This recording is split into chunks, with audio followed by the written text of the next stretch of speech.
समय पर महारत हासिल किए बिना कोई भी अपने जीवन में अपने भाग्य की प्रकृति को तय नहीं कर सकता है। तो समय पर महारत हासिल करने का एक ही तरीका है, अपनी ऊर्जाओं के काम करने के तरीके पर महारत हासिल करना। अगर आप एक भाप इंजन की तरह काम कर रहे हैं तो बहुत समय लगेगा। अगर आप एक जेट इंजन की तरह काम कर रहे हैं तो बूम। और जिसने अपने पर महारत हासिल कर ली है उसके लिए पूरा ब्रह्मांड करुणा की मिठास है।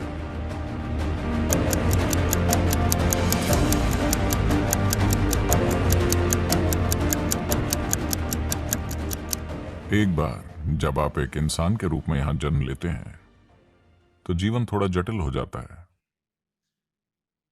अगर आप इस धरती पर किसी दूसरे जीव की तरह आए होते तो पेट भरा होने पर जीवन तृप्त रहता। जब आप एक इंसान के रूप में यहां हैं तो पेट खाली होने पर केवल एक समस्या है, पेट भरा होने पर 100 समस्याएं। So what we are calling as life here is just a certain combination of time and energy. तो जिसे हम यहां जीवन कह रहे हैं वो समय और ऊर्जा का एक खास जुटाव है। समय और ऊर्जा के इस जुटाव को दुर्भाग्य से ज्यादातर लोग इसे लगातार शानदार तरीके से संभालना कभी नहीं सीखते। अड़चन के बाद अड़चन, हर चीज एक समस्या होती है। अगर आप बच्चे हैं तो आपको डायपर की समस्या है, अगर आप किशोर बन जाते हैं तो आपको हार्मोन्स की समस्याएं हैं, अगर आप अधेड़ हैं तो वो एक संकट होता है, और बुढ़ापा भयानक होता है। जीवन के हर दौर को लोग किसी न किसी समस्या की तरह देख रहे हैं। बेशक मौत एक गंभीर समस्या है,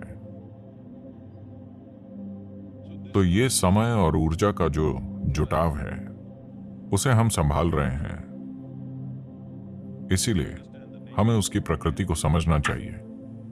समय की प्रकृति ऐसी है, आप कुछ करते हैं तो ये खिसकता रहता है, अगर आप कुछ नहीं करते तो भी ये खिसकता रहता है। आपको इसे धकेलना नहीं होता, मैं बता रहा हूं। हेलो, आप अभी यहां बैठे हैं, समय खिसकता जा रहा है। आप बहुत काम कर रहे हैं, समय खिसक रहा है। आप कुछ नहीं कर रहे हैं तब भी ये खिसक रहा है। आप जागे हुए हैं, ये गुजर रहा है। आप सोए हुए हैं, ये गुजर रहा है। पर समय पर महारत हासिल किए बिना कोई भी अपने जीवन में अपने भाग्य को तय नहीं कर सकता।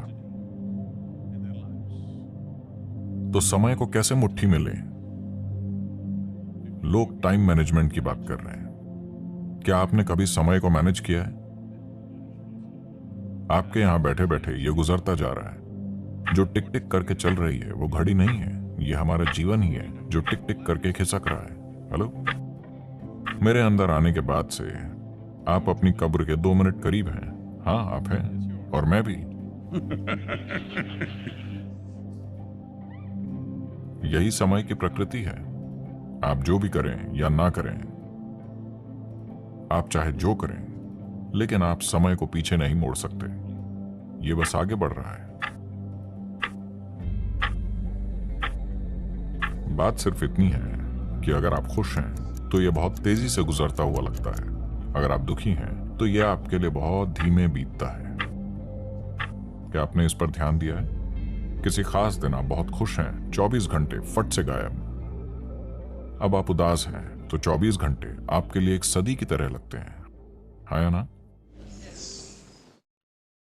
तो केवल दुखी लोगों का जीवन लंबा होता है। अगर आप एक खुश मिजाज इंसान हैं तो ये जीवन छोटा है। अगर आप परमानंद में हैं तो ये सिर्फ एक पल का है। आपको पता चलने से पहले ये खत्म हो जाएगा। जीवन इतनी तेजी से गुजर गया कि मेरे शरीर को भी एहसास नहीं हुआ कि समय बीत चुका है, और अभी भी मुझे एहसास ही नहीं हुआ कि समय बीत चुका है। ये ईशा का 30वां वर्ष है। ये ईशा फाउंडेशन की 30वीं वर्षगांठ है, और मुझे यकीन ही नहीं होता 30 साल। मुझे अपने अनुभव में ये 3 दिन जैसे लगते हैं, और इन 3 दिनों में या 30 वर्षों में मेरे कार्यक्रम ऐसे रहे हैं। सिंगापुर मेरे लिए एक छुट्टी है, मैं सिर्फ गोल्फ खेलने आता हूं। वरना मेरे कार्यक्रम पागलों जैसे होते हैं। ठीक है, हर दिन कम से कम 20 घंटे हम लगे रहते हैं। मैंने अब तक मेरा एक भी हवाई जहाज नहीं छूटा है। एक दिन में कभी कभी मैं 6 हवाई अड्डों पे रहा हूं, लेकिन कभी मेरा हवाई जहाज नहीं छूटा। मैंने कभी कोई मीटिंग नहीं छोड़ी। 30 साल में एक भी मीटिंग में मुझे देरी नहीं हुई। लेकिन मैं समय को मैनेज नहीं करता, मैं खुद को मैनेज करता हूं। तो समय को कैसे संभालें? संभालने के लिए ये बहुत बड़ी चीज है। ये आपके हाथ में नहीं है, चाहे आपको अच्छा लगे या ना लगे। ये गुजर रहा है ना? हाँ, अगर आप यहाँ बैठते हैं तो ये गुजर रहा है, अगर आप इधर उधर कूदते फिरते हैं तो ये गुजर जाएगा। आप जो चाहे करें, ये गुजर जाएगा, है ना? लेकिन जो चीजें आप खुद के साथ कर सकते हैं उन्हें आप मैनेज कर सकते हैं। समय के साथ कुछ नहीं करना है, तो खुद को मैनेज करने की जरूरत है, समय को नहीं। कुछ दिन पहले मैं भारत से फ्लाइट से यहाँ आ रहा था। आमतौर पर लगभग 13.5-14 घंटे लगते हैं, पर अब मुद्दा ये था कि पाकिस्तान अपने ऊपर से हवाई जहाज को उड़ने की इजाजत नहीं दे रहा था, तो 16 घंटे लग रहे थे। क्योंकि मैं सभी पायलटों को जानता था और मैं खुद एक लाइसेंस प्राप्त पायलट हूँ, तो उन्होंने मुझे कॉकपिट में आने दिया और वहाँ जो हो रहा था उसमें मुझे दिलचस्पी थी। तो मैं उनसे बात कर रहा था और उन्होंने कहा सदगुरु। मैंने कहा 14 घंटे है ना? उन्होंने कहा नहीं सदगुरु, 16 घंटे, ये बहुत लंबा समय है।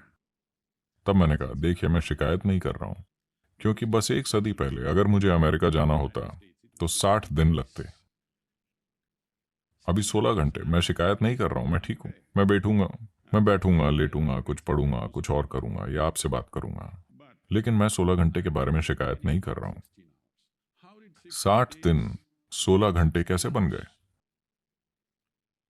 सिर्फ इसलिए क्योंकि हम भाप से चलने वाले इंजन से जेट इंजन में आ गए हैं।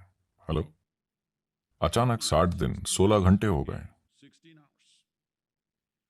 तो समय को अपने हाथों में लेने का सिर्फ एक ही तरीका है,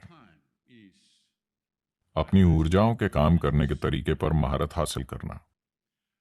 अगर आप एक भाप के इंजन की तरह काम करेंगे तो लंबा समय लगेगा। अगर आप एक जेट इंजन की तरह काम करेंगे तो बूम। अभी वो बता रहे हैं कि चीनियों ने एक हवाई जहाज विकसित किया है जिससे आप बीजिंग से न्यूयॉर्क तक 2 घंटे में पहुंच सकते हैं। वो कह रहे हैं कि 2028 तक वो इसे कमर्शियल रूप से तैयार कर लेंगे। 2 घंटे। तो ये समय पर महारत नहीं है, पर इसका नतीजा समय पर महारत है। तो जो काम कोई इंसान 10 साल में करता है, अगर आप उसे 1 साल में कर सकते हैं, अगर आप दोनों 100 साल तक जिंदा रहते हैं, तो असर और अनुभव की गहराई के मामले में आप 1000 साल तक जिंदा रहे। हेलो, सिर्फ यही तरीका है जिससे आप समय को अपने हाथों में ले सकते हैं, और जिसने समय पर महारत पाली है उसके लिए पूरा ब्रह्मांड करुणा की मिठास है। एक बार समय पर महारत पा लेने पर उसके जीवन का अनुभव इसी तरह का होगा।